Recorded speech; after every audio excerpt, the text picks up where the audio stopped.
I don't know about how many of you are like me, but for 26 years I've had a whistle on my keychain to try to sound the alert.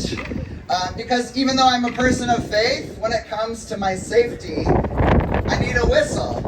Because for decades, when trans people were harmed or hurt or murdered, we only could call for each other, right? I became the very first transgender person elected a bishop. And proudly was willing to throw off my fabulous embroidery to stand with Latina women when they came forward to report misconduct, and proudly would rather not be a bishop than just move someone along and look the other way and pretend that misconduct doesn't happen. So I blew a different kind of whistle. I sued a very progressive church for trans discrimination. Because no matter what kind of building it is, whether it's a space that declares itself to be sacred or it's a Walgreens, if you are going to discriminate against the trans community, even if policies can be rolled back to say it's okay, it should be as expensive as possible.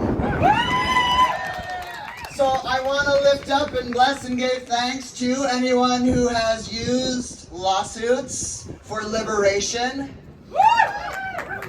Even in the midst of the unknowing of what courts will do, it is an act of faith to continually put yourself out there, especially in a world full of very loud, screaming, lying liars. I hope you will be a part of this whirling wind that I see as a divine mystery, blowing sacredness in places that can't be contained by angry folk who say they can put faith in a box. And I hope you will blow the whistle when people try to take away health care from our youth, from our adults, and from everyone who needs them. I hope you'll blow the whistle when people in the highest offices try to claim that our being our full fabulous somehow takes away the rights of others. I hope you will blow the whistle when they try to lie and say that immigration and black and brown bodies having rights will somehow dehumanize anyone else, and that it's not the same BS we've seen from the beginning of time. Cleve Jones came here back in the 90s to lay out all of the AIDS quilts. And so we stand here remembering the epidemic that still doesn't have a full cure. We stand here willing to blow the whistle of freedom and to blow the whistle that will also liberate and shine a light on our health. Not just in the terrible moments, but in the moments where we need each other to save our trans kids around us. So blow a whistle when you feel, blow a whistle or a DM or a reach out.